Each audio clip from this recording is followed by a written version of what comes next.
ഭക്തിവേദാന്ത സ്വാമിനിധി നാമിനെ നമസ്തേ സരസ്വതി ദേവി ഗൗരവാണി പ്രചാരിണി നിർവിശേഷ ശൂന്യവാദി പാചാദ്യദേശധാരിണി ജയോ ശ്രീകൃഷ്ണ ചൈതന്യ പ്രഭു നിത്യാനന്ദ ശ്രീ അദ്വൈത ഗദാധര ശ്രീവസതി ഗൗര ഭക്തവൃന്ദ ഹരേ കൃഷ്ണ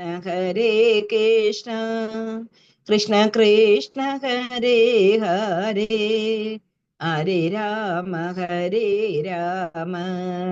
രാമ രാമ ഹരേ ഹരേ ജയോ കൃഷ്ണ ബലരാം ജയോ കൃഷ്ണ ബലരാം ജയോ രാധ ശ്യാമ സുന്ദരാധേ ജയോ ഗൗരനിതായ് ജയോ ഗൗരനിതായ് ജയോ ജയ പ്രഭുപാദ് ജയ ഗുരുദേവ് നിത്യ Gaura Hari ball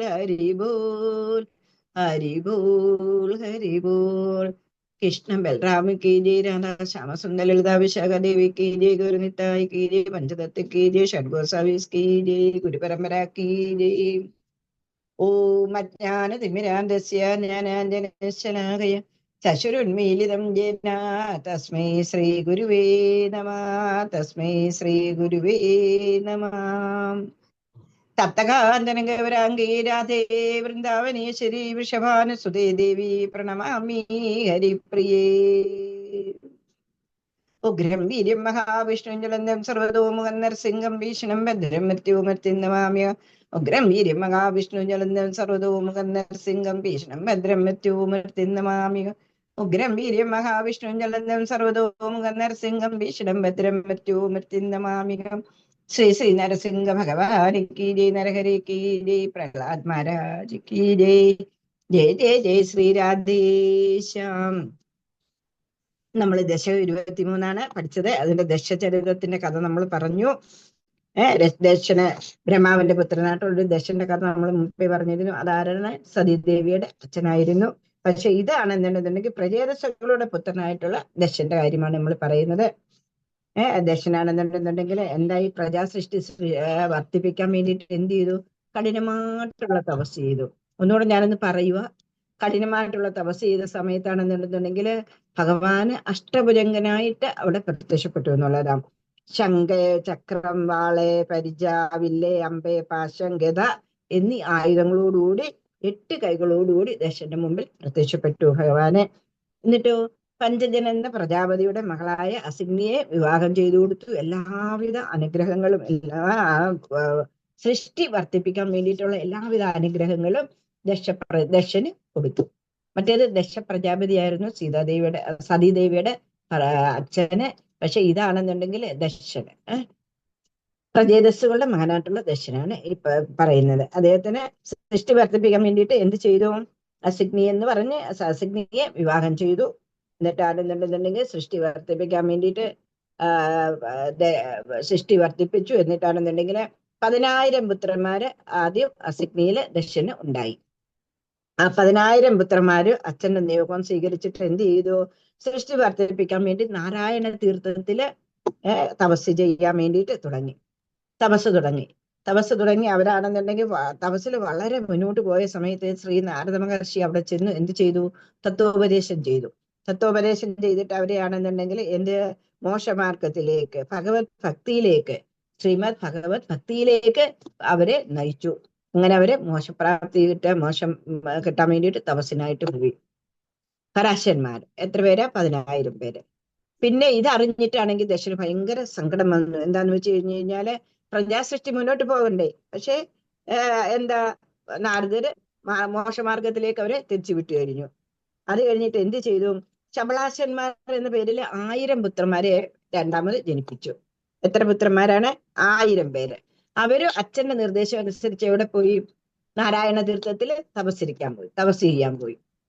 എല്ലാ ആൾക്കാരും എന്ന് പറഞ്ഞു കഴിഞ്ഞാൽ അവർ ഏത് നല്ല കാര്യം തുടങ്ങണമെന്നുണ്ടെങ്കിലും നമ്മളായി കഴിഞ്ഞു കഴിഞ്ഞാലും അങ്ങനെയല്ലേ, ഒന്നീ അമ്പലത്തിൽ പോയി തൊഴും, പിന്നെ അല്ലാന്നുണ്ടെങ്കിൽ പൂജാമുറിയിലൊന്ന് തൊഴുതേ വെച്ചല്ലേ നമ്മൾ പോകത്തുള്ളൂ എന്ന് പറയുന്നത് പോലെ ഇവര് അതേപോലെ തന്നെ എന്ത് ചെയ്തു, നാരായണ തീർത്ഥത്തിൽ തപസ് ചെയ്യാൻ തുടങ്ങി. നാരായണ തീർത്ഥത്തിൽ തപസ് ചെയ്യാൻ തുടങ്ങിയപ്പം ചേട്ടന്മാരോട് ചെയ്തതുപോലെ തന്നെ ശ്രീ നാരദ മഹർഷി അവിടെ വന്നു. അവിടെ വന്നിട്ട് എന്ത് ചെയ്തു, അവർക്ക് തത്വോപദേശം കൊടുത്തു. തത്വോപദേശം കൊടുത്തിട്ട് എന്ത് ചെയ്തു, മോക്ഷമാർഗത്തിലേക്ക് തന്നെ തിരിച്ചുവിട്ടു അവരെയും. ഇതറിഞ്ഞപ്പോഴുണ്ടല്ലോ ദശന് ഭയങ്കര കോപം വന്നു. ദശനെ ആണെന്നുണ്ടെങ്കിൽ എന്താ ചെയ്തത്, നാരദനെ ശപിക്കുകയോ ചെയ്യുന്നത്. ശാപം എന്താ, അങ്ങക്ക് ഒരിടത്ത് സ്ഥിരമായിട്ട് പാർക്കാൻ കഴിയാതെ പോകട്ടെ എന്നുള്ള ശാപം കൊടുക്കുക.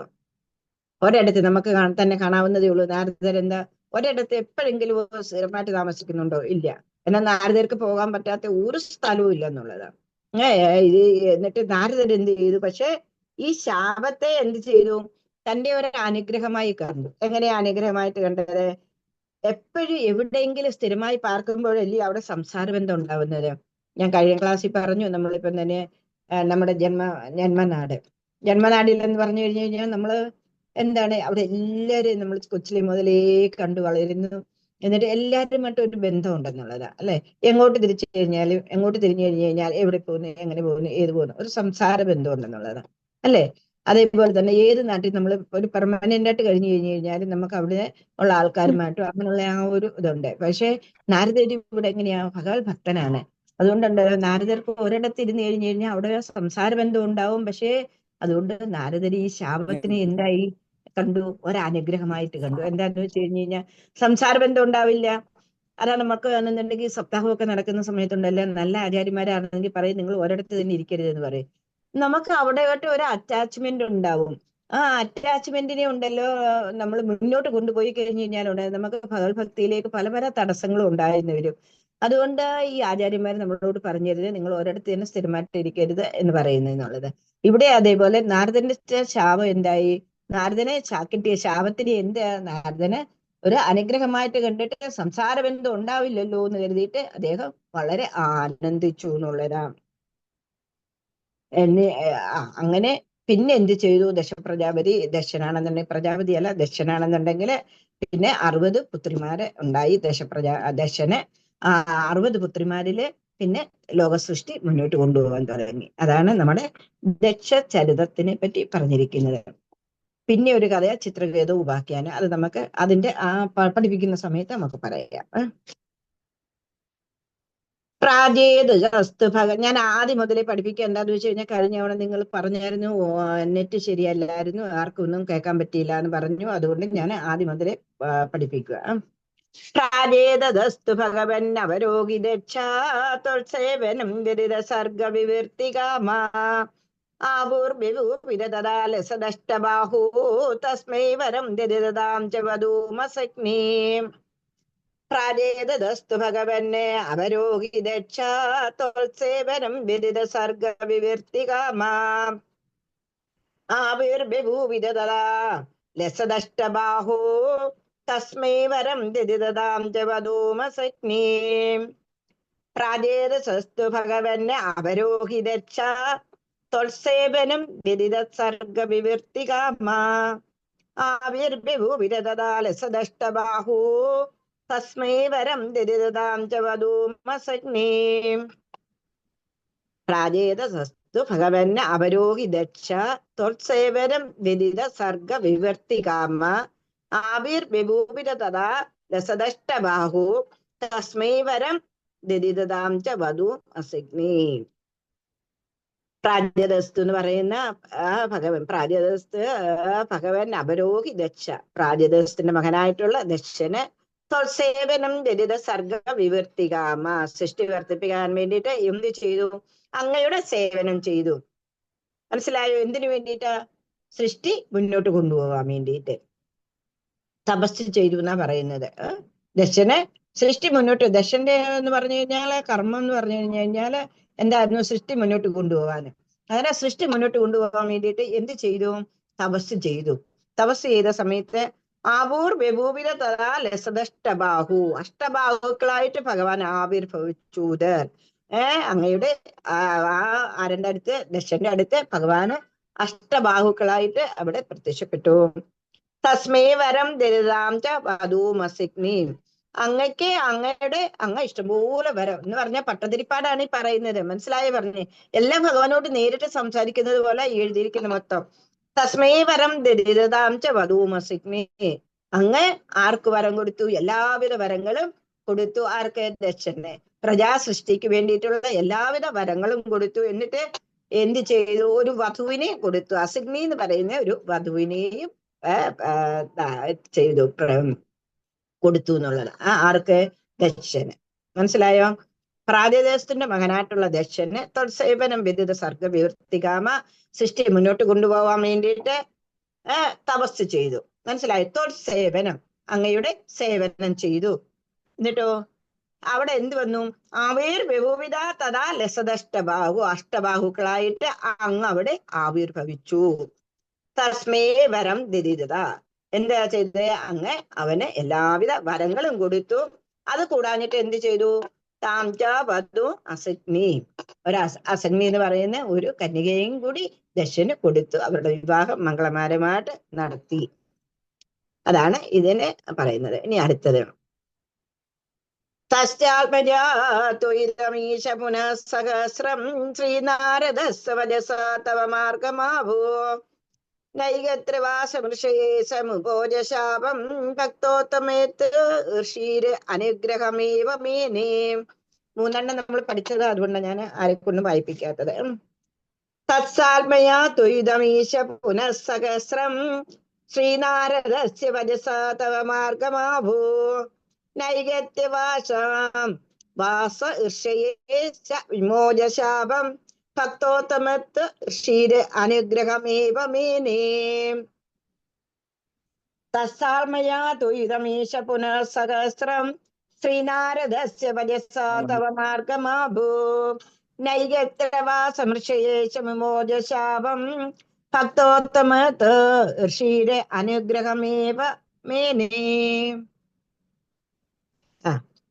തസ്സാത്മയാ ത്വയിതമീശ പുനഃസഹസ്രം. ആദ്യം എന്തുണ്ടായി? ഗുരുവായൂരപ്പ, എന്താ? ദക്ഷന്റെ പുത്രന്മാര് എത്ര പേരുണ്ടായി? പുനഃസഹസ്രം, 10,000 പേര്, പിന്നെ 1000 പേര് ഉണ്ടായി. മനസ്സിലായോ? എന്നിട്ട് എന്ത് ചെയ്തു? ശ്രീനാരദസ്യ വജസാ തവ മാർഗമാവൂ. അവരെന്താ ആദ്യം പോയത്? തപസ്സിന് വേണ്ടിയിട്ട് പോയി. എവിടെയാണ് പോയത്? നാരായണ തീർത്ഥത്തില് തപസ്സിന് വേണ്ടിയിട്ട് പോയി. തപസ്സിന് വേണ്ടിയിട്ട് പോയപ്പോ അവിടെ ആര് വന്നു? നാരദന്റെ വാക്കുകളില് ശ്രീ നാരദ വജസ തവ മാർഗമാവൂ, അങ്ങയുടേക്കുള്ള മോക്ഷപ്രാപ്തിയിലേക്കുള്ള മാർഗത്തിന് വേണ്ടിയിട്ടുള്ള തത്വോപദേശം ശ്രീ നാരദനിൽ നിന്ന് കേട്ടു. അതുകൊണ്ട് അങ്ങയിലേക്ക് അവര് പോയി. നൈകത്രവാസമർഷയേച്ച വിമോചശാപം. ആദ്യം 10,000 പേരെ ഭക്തിമാർഗത്തിലേക്ക് വിട്ടു, മോശമാർഗത്തിലേക്ക് നാരദര് വിട്ടു. അന്നേരം ദക്ഷനൊന്നും പറഞ്ഞില്ല, ഒരു വിഷമമൊക്കെ തോന്നി. പക്ഷെ പിന്നെ ആ സഹസ്രം 1000 ശരാശന്മാർ അവരുടെ പേര്, അവരെ ഇതേപോലെ നാരദര് എന്ത് ചെയ്തു? മോശമാർഗത്തിലേക്ക് പറഞ്ഞു വിട്ടപ്പം എന്ത് ചെയ്തു? നൈകത്രവാസമർഷയേച്ച വിമോചശാപ. എന്നിട്ട് എന്താ? ദക്ഷന് ദേഷ്യം വന്നു. ദേഷ്യം വന്നിട്ട് ദക്ഷന് നാരദനെ ശപിക്കുന്നു. എന്താ ശപിക്കുന്നേ? നൈകത്രവാസം ഒരിടത്ത് സ്ഥിരമായി വസിക്കാൻ ഇടപോകാതെ എന്ന് ശപം കിട്ടുന്നു. പോകട്ടെ എന്ന് ശപിക്കുന്നു. ദക്ഷന് നാരദനെ ശപിക്കുന്നു. എങ്ങനെയാണ്? സ്ഥിരമായി വസിക്കാന് ഇടവരാതെ പോകട്ടെ ഒരിടത്തും എന്ന് ശപിക്കുന്നു. ഭക്തോത്തമത്ത് ഋഷീര് അനുഗ്രഹം ഏവമേന. ഭക്തോത്തമനായിട്ടുള്ള ഋഷി എന്താ ചെയ്തത്? അനുഗ്രഹം ഏവമേനെ. അതൊരു അനുഗ്രഹമായിട്ട്, ശാപത്തെ ഒരു അനുഗ്രഹമായിട്ട് കാണണമെന്നുണ്ടെന്നുണ്ടെങ്കിൽ സാധാരണക്കാർക്ക് പറ്റുമോ? ഇല്ല. ആ ശാപത്തെ പരമഭക്തനായ നാരദ മഹർഷി എന്താ ചെയ്തത്? ആ ശാപത്തെ ഒരു അനുഗ്രഹമായിട്ട് വിചാരിച്ചു എന്നുള്ളതാണ്. അന്നേരം എന്താ അനുഗ്രഹമായിട്ട് വിചാരിക്കാൻ കാരണം? ഒരിടത്ത് സ്ഥിരമായിട്ട് പാർക്കുമ്പോഴല്ലേ അവിടെ ഒരു സംസാര ബന്ധം ഉണ്ടാവും. അതുകൊണ്ട് എനിക്കിതൊരു അനുഗ്രഹമായി, എവിടെയും ഞാൻ ഒരിടത്ത് താമസിക്കേണ്ട ആവശ്യമില്ലല്ലോ എന്ന് കരുതിയിട്ട് അത് ഭക്തോത്തമനായിട്ടുള്ള ഋഷി എന്ത് ചെയ്തു? അതൊരു അനുഗ്രഹമായിട്ട് ഏറ്റെടുത്തു. ഷഷ്ട്യാദ്യുഗിത്യവിസൃജത കൊല്ലൗക്യാന്തൗഗിത്രസൂനുരതസ്യ വിശ്വരൂപ തുൽസോത്രവർമിത അജാവയതീന്ദ്രമാജോ ദേവത്വദീയ മഹിമാ ഖലു സർവജൈത്ര്യ. षष्ट्या तदो दुहित्रपि सृजत कुलौक्यात् दौहित्र सूनुरद तस्य स विश्वरूप त्वत्सोत्रवर्मिद अजावय അത് ഇന്ദ്രമാചോ ദേവത്വതീയ മഹിമാ ഖലു സർവജൈത്ര്യ. നിങ്ങൾക്ക് മൂന്നാമത്തെ തൊട്ടല്ലേ അന്നേരം കിട്ടിയില്ല എന്ന് പറഞ്ഞത്. षष्ट्यातदो दुर्गदेवे सृजदा कुलौक्यान् दौहित्र सूनुरदस्य स विश्वरूपः तत्सोत्रवर्मिद अजावयदिन्द्रमाजो देवत्वदीय महिमा खलु सर्वजैत्र्या. षष्ट्यातदो दुर्गदेवे सृजदा कुलौक्यान् दौहित्र सूनुरदस्य स विश्वरूपः तत्सोत्रवर्मिद अजावयदिन्द्रमाजो ദേവത്വതീയ മഹിമാ ഖലു സർവജൈത്ര്യ. ആർക്കെങ്കിലും ഒന്ന് വായിക്കാമോ? വായിച്ചോളൂ. കേൾക്കുന്നില്ലേ? വായിച്ചോളൂ. षष्ट्या ततो दुहितृभिः सृजता कुलौकान् दौहित्रसुनरत तस्य स विश्वरूपः तत्सोत्रवर्मित अचापय इन्द्रमाचौ देवत्वदीय महिमा खलु सर्वजैत्रः. ഹരേ കൃഷ്ണ. Very good. അടുത്ത ആൾ വായിക്കൂ.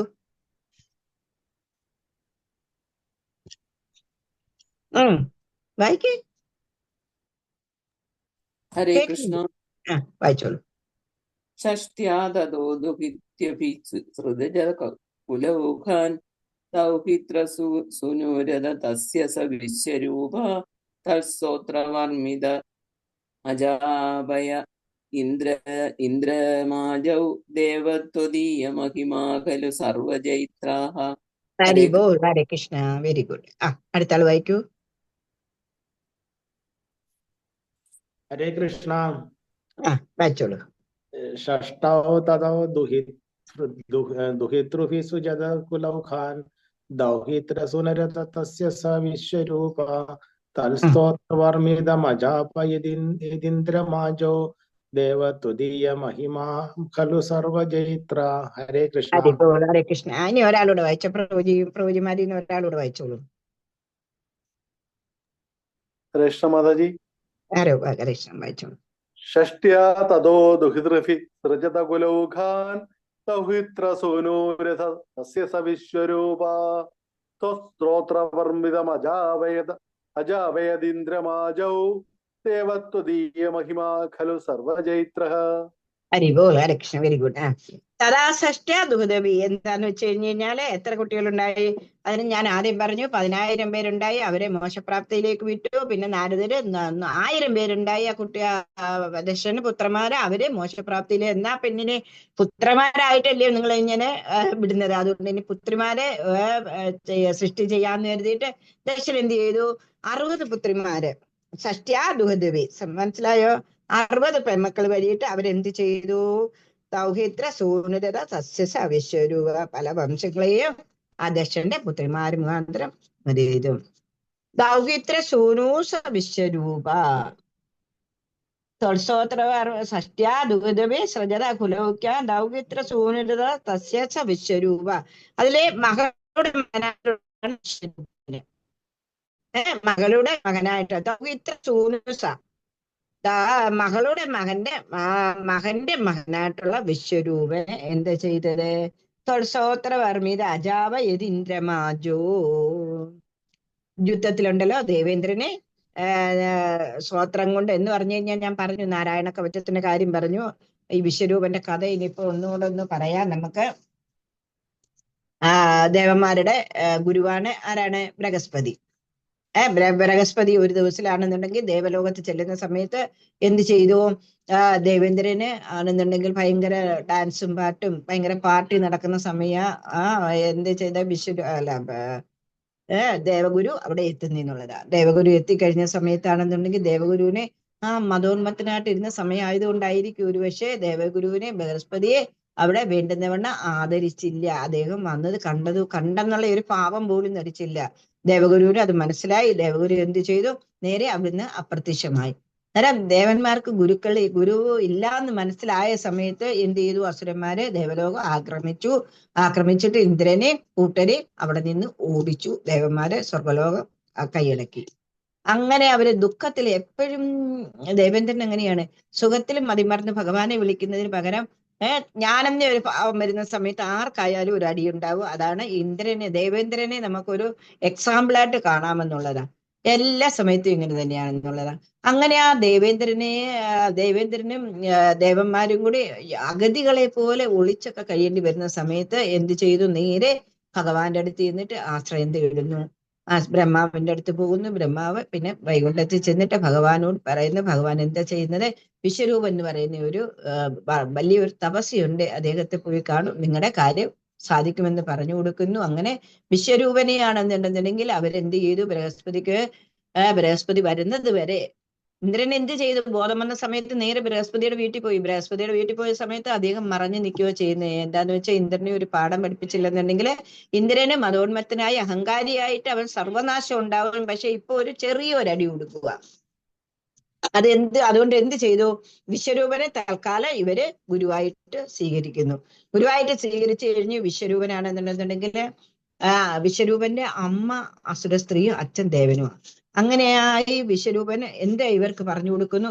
നാരായണ കവചം പറഞ്ഞു കൊടുക്കുന്നു. ഞങ്ങളുടെ എല്ലാ നാരായണ ഗ്രൂപ്പിനെ ഞാൻ പ്രത്യേകം എല്ലാവരോടും പറഞ്ഞിട്ടുണ്ട്. നാരായണ കവചം അവർക്ക് കൊടുത്തിട്ടുണ്ട്. ആ നാരായണ കവചം വായിച്ചതിന് ശേഷമേ ഞങ്ങൾ നാരായണീയത്തിലേക്ക് കടക്കത്തുള്ളൂ. സച്ചിദാനന്ദ രൂപായ വിശ്വൽപത്യാദി ഹേതവേ താപത്രയ വിനാശായ ശ്രീകൃഷ്ണായ വയം നമഃ എന്നുള്ള ആ ഒരു ഇതാണ്. അങ്ങനെ കുറെ ഉണ്ട്. അങ്ങനെ ആ നാരായണ കവചം വിശ്വരൂപനാണെന്നുണ്ടെന്നുണ്ടെങ്കിൽ ദേവന്മാർക്ക് പറഞ്ഞു കൊടുക്കുന്നു. അവർ ആ ആപത് ഘട്ടത്തിലായതുകൊണ്ട് എന്ത് ചെയ്തു?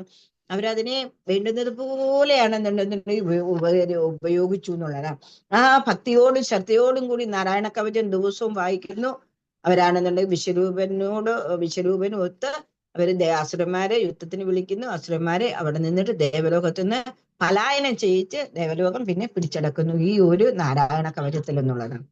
അതുകൊണ്ടാണ് ഈ പറയുന്ന നാരായണ കവചത്തിന് ഭയങ്കര പ്രാധാന്യമാണെന്നുള്ളത്. ഈ ദിവസവും നാരായണ കവചം വായിക്കുന്ന ആൾക്കാരുണ്ടല്ലോ, അവർക്കാണെന്നുണ്ടെന്നുണ്ടെങ്കിൽ യാതൊരുവിധ ഇങ്ങനെ ആക്സിഡന്റുകള് അങ്ങനെയുള്ള കാര്യങ്ങൾ മീൻസ് നമ്മളൊക്കെ വായിക്കുന്നുണ്ട്.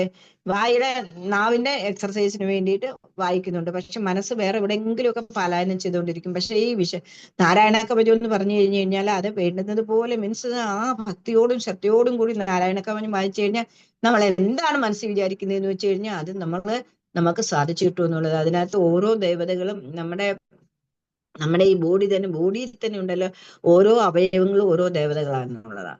ദേവന്മാരുടെ അധീനതയില്ല. അന്നേരം ആ ഓരോ ദേവതകളെയാണ് അതിനകത്ത് സ്തുതിക്കുന്നതെന്നുള്ളത്. അങ്ങനെ ആ അവസാനം പ്രസന്ന മന്ദസ്മിത സുന്ദരം ദേ മുഖാംബുജം ദർശയം സന്തതമ്മേ എന്ന് പറയുന്നു. ഭഗവാനെ അങ്ങയുടെ ആ പ്രസന്നമായിട്ടുള്ള മന്ദസ്മിതമായിട്ടുള്ള ആ മുഖം ഞങ്ങൾക്ക് ദർശനം തരണേ എന്നുള്ള ആ ഒരു പ്രാർത്ഥനയോടുകൂടിയാണ് നാരായണ കവചം നിർത്തുന്നത് തന്നെ എന്നുള്ളതാ. അങ്ങനെ ഈ നാരായണ കവചം വിശ്വരൂപനാണെന്നുണ്ടെന്നുണ്ടെങ്കിൽ ആർക്ക് പറഞ്ഞു കൊടുത്തു? ദേവന്മാർക്ക് പറഞ്ഞു കൊടുത്തു. അവർ അതിന്റെ ഭക്തിയോടും ശ്രദ്ധയോടും കൂടി നിഷ്ഠയോടും കൂടി ചെയ്തതുകൊണ്ട് അവർക്ക് അതിന്റെ ഫലം കിട്ടി എന്നുള്ളതാണ്. അങ്ങനെ ദേവന്മാരെ ഇന്ദ്രലോകത്ത് നിന്നിട്ട് പറഞ്ഞു വിടുന്നു. അവരെ ഓടിച്ചു കഴിഞ്ഞിട്ടാണെന്നുണ്ടെങ്കിൽ ഈ വിശ്വരൂപനോട് തന്നെ പിന്നെയാണെന്നുണ്ടെങ്കിൽ ദേവേന്ദ്രൻ ഒരു ചതി ചെയ്യുന്നുണ്ട്. അത് പിന്നെ നമുക്ക് നോക്കാം. വിശ്വരൂപനോട് എങ്ങനെയാ ചതി ചെയ്യുന്നതെന്ന് പറഞ്ഞു കഴിഞ്ഞാൽ നോക്കുമ്പോ അതാ തൽക്കാലത്തെ ആ ആവശ്യം കഴിഞ്ഞപ്പോഴുണ്ടല്ലോ വിശ്വരൂപൻ ഞാൻ പറഞ്ഞില്ലേ അമ്മയാണെന്നുണ്ടെങ്കിൽ അസുര സ്ത്രീ, അച്ഛന് ദേവന്. അങ്ങനെ എന്ത് ചെയ്തു? ഈ യജ്ഞങ്ങളെ യാഗങ്ങൾ നടക്കുന്ന സമയത്ത് എന്ത് ചെയ്തു? അന്നേരം ഒരു എന്താ പറഞ്ഞ ഒരു സോഫ്റ്റ് കോർണർ ഉണ്ടല്ലോ ആസുരന്മാരോടും ഉണ്ടല്ലോ. എന്താന്ന് വെച്ച് കഴിഞ്ഞാൽ ഒരു പാരമ്പര്യം അതിൽ നിന്ന് വന്നിട്ടുണ്ടല്ലോ. അതുകൊണ്ട് എന്ത് ചെയ്തു? യജ്ഞഭാഗം ഹവിർഭാവം എന്ത് ചെയ്യുന്നു? ഒരു ഭാഗം അവർക്ക് അസുരന്മാർക്കും കൊടുക്കും, ഒരു ഭാഗം ദേവന്മാർക്കും കൊടുക്കും. ഒരിക്കൽ ഇത് പിടിക്കപ്പെട്ട് കഴിഞ്ഞപ്പോഴാണെന്നുണ്ടെന്നുണ്ടെങ്കിൽ എന്ത് ചെയ്തു?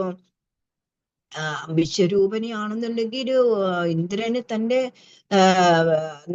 വെട്ടുക ചെയ്യുന്നതെന്നുള്ളതാ. വാളുകൊണ്ട് വെട്ടി കൊന്നു എന്നുള്ളതാ.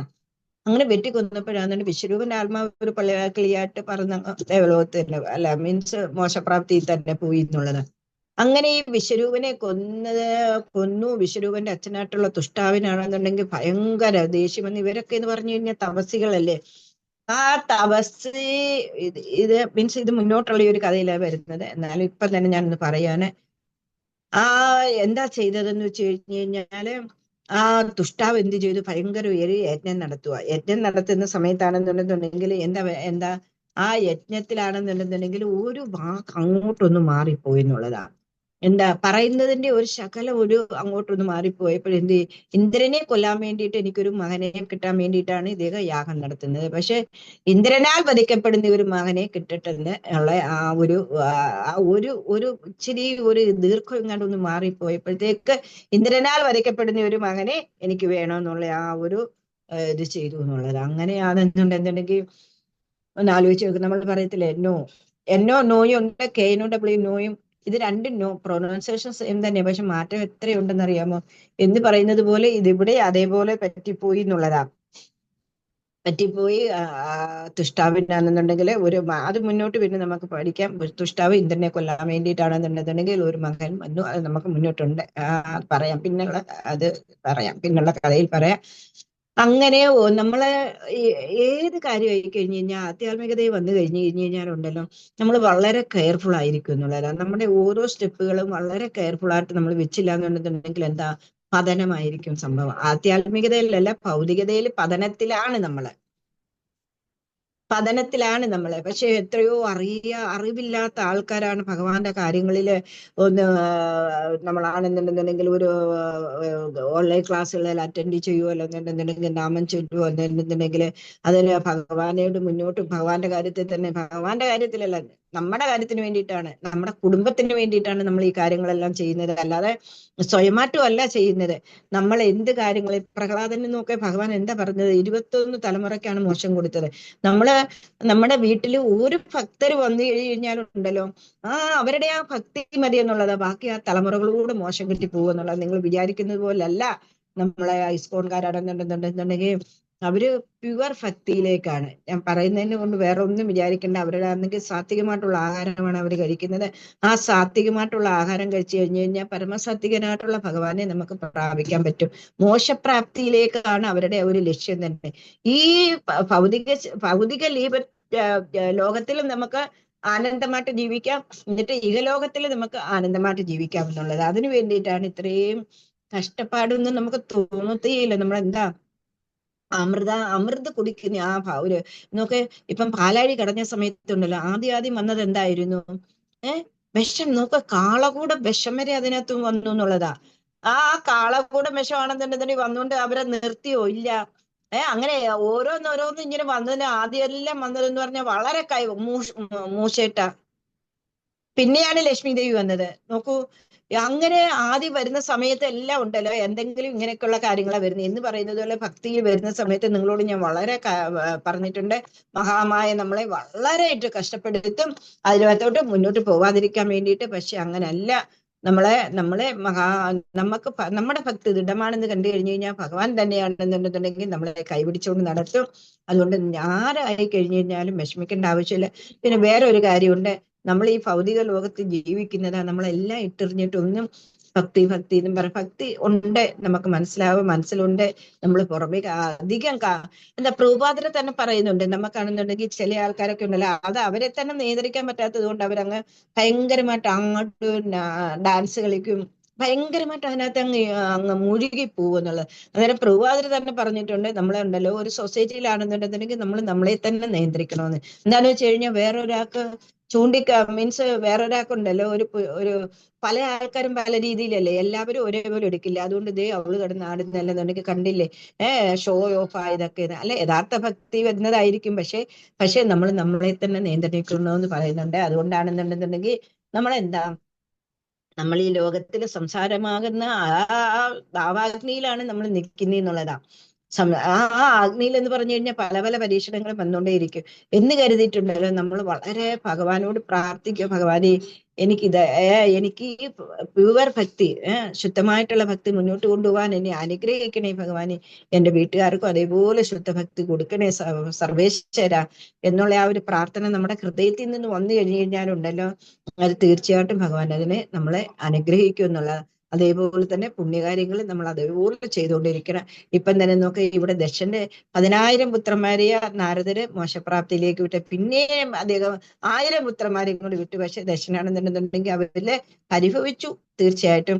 പക്ഷെ പിന്നെ എന്താ, അദ്ദേഹത്തിന്റെ കർമ്മം അവിടെ ചെയ്തുകൊണ്ടേയിരുന്നു എന്നുള്ളത് എന്ന് പറയുന്നത് പോലെ നമ്മുടെ കർമ്മങ്ങൾ നമ്മൾ ചെയ്തുകൊണ്ടേയിരിക്കണം. നമ്മുടെ കുടുംബത്തിനെ ഭദ്രമായിക്കിട്ട് നമ്മൾ കൊണ്ടുപോകണം. അതിനൊരു വിടവ് എന്താ പറയുന്നത്, വിള്ളൽ വരാതെ നമ്മൾ സൂക്ഷിക്കണം. നമ്മുടെ ഭക്തി കറക്റ്റ് ആണെന്നുണ്ടെങ്കിൽ ഭഗവാൻ നമ്മളെ തീർച്ചയായിട്ടും മുന്നോട്ട് കൊണ്ടുപോകും. ഇല്ലാതെ ഇരിക്കില്ല. 100% നിങ്ങൾക്ക് എൻ്റെ ജീവിതത്തിന്റെ അനുഭവം കൊണ്ട് തന്നെ ഞാൻ നിങ്ങൾക്ക് പറഞ്ഞു തരുന്നതാണ് ഇതൊക്കെ. അതുകൊണ്ട് കുടുംബത്തിനെ വളരെ കാര്യമായിട്ട് കൊണ്ടുപോകും. എന്താ ആൾക്കാർക്ക് വേണ്ടുന്നത് വെച്ച് കഴിഞ്ഞാൽ ഞാനൊക്കെ തന്നെയായാലും ഈ ക്ലാസ് എടുക്കാൻ പോയി കഴിഞ്ഞാൽ 10 മണിയാകുമ്പോഴത്തേക്ക് എനിക്ക് എന്നെ കൊണ്ടുപോകാൻ വണ്ടി വരും. പക്ഷെ അതിന് മുമ്പിട്ട് ഒരു 9:30 ആകുമ്പോഴത്തേക്ക് ഞാൻ രാവിലത്തെ നാസ്തയുണ്ടാക്കി ഉച്ചക്കത്തെ എല്ലാ കാര്യങ്ങളും ഉണ്ടാക്കിയിട്ട് ഞാൻ എന്നിട്ട് തിരിച്ചു വന്നു കഴിഞ്ഞാൽ അവിടെ ഭഗവാന് പ്രസാദം വെച്ചിട്ട് കഴിച്ചാൽ മാത്രം മതി എന്നുള്ള രീതി അത്രയ്ക്ക് ഞാൻ എല്ലാം ചെയ്തിട്ടാണ് പോകുന്നത്. എൻ്റെ വീട്ടിൽ ഒരു കാര്യങ്ങളും ഞാൻ പെൻഡിങ് വെച്ചിട്ടില്ല. ഞാൻ ഭക്തിയിൽ വരുന്ന സമയത്തുണ്ടല്ലോ, എൻ്റെ മോൻ എഞ്ചിനീയറിംഗ് ഫസ്റ്റ് ഇയർ ആയിരുന്നു. പക്ഷെ അവനെ MTech വരെ പഠിപ്പിച്ചു. ബാക്കി എല്ലാം ജോലിയും കൂടെ ചെയ്തിട്ടാണ് ഞാൻ ഇതെല്ലാം ചെയ്തെന്ന് ഓർത്താണ്. പക്ഷെ എൻ്റെ ഹസ്ബൻഡ് ആദ്യം ഭയങ്കര എതിരായിരുന്നു. പക്ഷെ അദ്ദേഹത്തെയും കൂടി എൻ്റെ ആ ഒരു കണ്ണുനീരില് ഞാൻ അഭിഷേകം ചെയ്തു ഭഗവാന്റെ കാൽപ്പാദത്തിൽ എന്നുള്ളതാ. അദ്ദേഹത്തിനെയും കൂടെ ഇവിടെ കൊണ്ടുവന്നു. ഇപ്പൊ എന്നെക്കായാലും കൂടുതൽ വൃന്ദാവനത്തിലെ പ്രഭുപാദരുടെ സ്വയം മൂർത്തി എടുത്തുകൊണ്ടാണെന്നുണ്ടെങ്കിൽ പരിക്രമയ്ക്കൊക്കെ പോകാൻ വേണ്ടിയിട്ട് അദ്ദേഹത്തിന് അവസരങ്ങൾ കിട്ടുന്നുണ്ടെന്നുള്ളത്. അത്രയ്ക്ക് സേവ അദ്ദേഹത്തിനുണ്ടെന്നുള്ള ചെയ്യാനുള്ള ആ ഒരു മനോഭാവം. അതുകൊണ്ട് ആരും വിഷമിക്കേണ്ട. നമ്മുടെ ആൾക്കാരെല്ലാം നമ്മുടെ പാതയിൽ തന്നെ വന്നോളും. നിങ്ങൾ ഒന്നും കളഞ്ഞു വിളിക്കേണ്ട. അതോടൊപ്പം തന്നെ നിങ്ങളുടെ വീടിന്റെ ഭദ്രത നിങ്ങൾ സൂക്ഷിക്കണം. അതിനെ ഒരു വിടവ് വരരുത്. എന്താന്ന് വെച്ച് കഴിഞ്ഞാൽ ഇസ്കോണിനും കൂടെ ഒരു അപമാനം. അത് എന്താണ്, പൊതുവേ ഒരു ടോക്കിംഗ് ഉണ്ട്. ഇസ്കോണുകാരാണെന്നുണ്ടെന്നുണ്ടെങ്കിൽ ഒരുപാട് ഡൈവോഴ്സ്, ഇസ്കോണുകാരല്ല ഡൈവോഴ്സ് ചെയ്യുന്ന യഥാർത്ഥത്തില് അല്ലാത്ത ഭൗതികമായിട്ടുള്ള ഇപ്പൊ എന്ന് പറഞ്ഞ കലികാലമാണ്. ആ കലികാലത്തിലുണ്ടല്ലോ ബന്ധങ്ങൾക്കൊന്നും ഒരു വിലയില്ലാന്നേ. എന്താ എന്റെ ഇഷ്ടം അല്ലെന്നുണ്ടെന്നുണ്ടെങ്കിൽ വീട്ടുകാർ വിചാരിക്കത്തില്ല അവക്കും അതേപോലെ ഇഷ്ടങ്ങളുണ്ട്, അതിനനുസരിച്ച് നമ്മളും കൂടി ഒന്ന് മാറാമെന്ന് അവർ വിചാരിക്കുന്നില്ല. എന്താന്ന് വെച്ചാൽ അതിനുള്ള പുണ്യം അവർക്ക് വേണം. ആ പുണ്യം ഉണ്ടെന്നുണ്ടെങ്കിൽ ഉണ്ടത് തീർച്ചയായിട്ടും അവർ ഇതിനകത്ത് വന്നോളൂ. അതുകൊണ്ട് നിങ്ങൾ വിഷമിക്കേണ്ട ആവശ്യമില്ല. ആരും വിഷമിക്കേണ്ട. എല്ലാം മംഗളമായിട്ട് വന്നോളും. നമ്മൾ ചെയ്യേണ്ട കാര്യങ്ങൾ മുന്നോട്ട് ചെയ്യുക.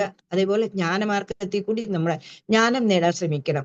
ഇപ്പൊ ഭഗവത്ഗീതയുടെ ആണെന്നുണ്ടെന്നുണ്ടെങ്കിൽ മാരത്തോൺ നടക്കുക. ആ മാരത്തോൺ എന്ന് പറഞ്ഞു കഴിഞ്ഞാല് ബുക്കുകൾ ഇങ്ങനെ ബുക്കിൽ കൂടിയാണ് നമുക്ക് ജ്ഞാനം കിട്ടുന്നത് എന്നുള്ളതാണ്. ബുക്കിൽ കൂടി അതിന്റെ വേണ്ടുന്നത് പോലെ ഒരു ഗുരു നിങ്ങളെ പഠിപ്പിക്കുന്ന സമയത്തുണ്ടല്ലോ, ബുക്കില്ലാതെ നമ്മൾ അങ്ങനെ പഠിക്കും.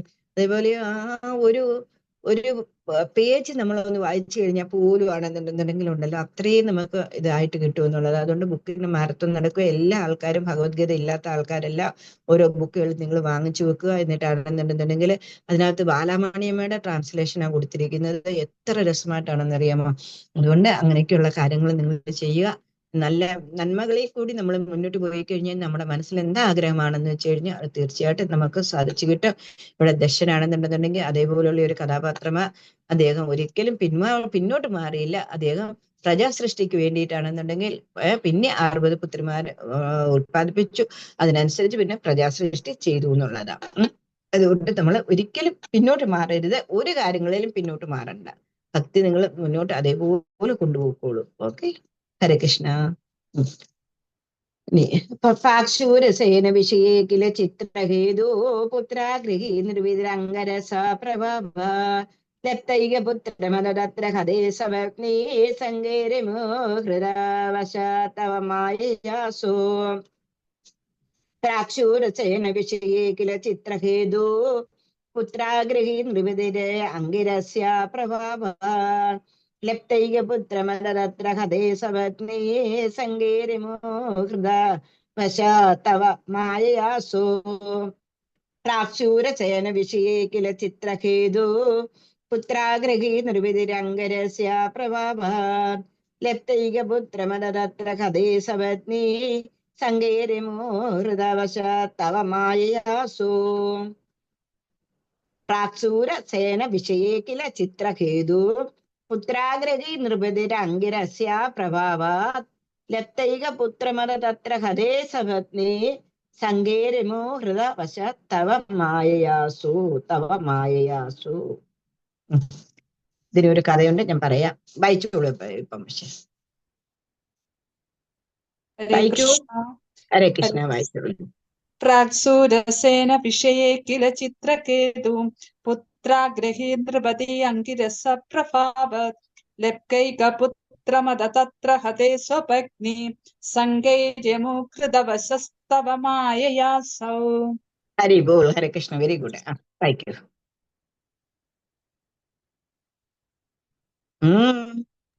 ഹരേ കൃഷ്ണ. ഓം നമോ ഭഗവതേ വാസുദേവായ.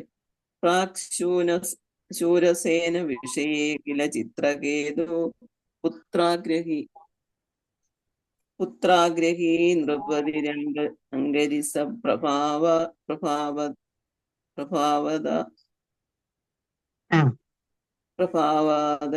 ലബ്ധൈക പുത്രമദ തത്ര ഹതേ സപത്നി സംഘൈരിമു ഹൃദവശസ്തവ മായയാസൗ. Very good. ഹരേ ഹരേ കൃഷ്ണ. കൃഷ്ണ. ഇനി വായിക്കാത്ത ആരെങ്കിലും ഒരു എടുത്ത് വായിക്കണേ.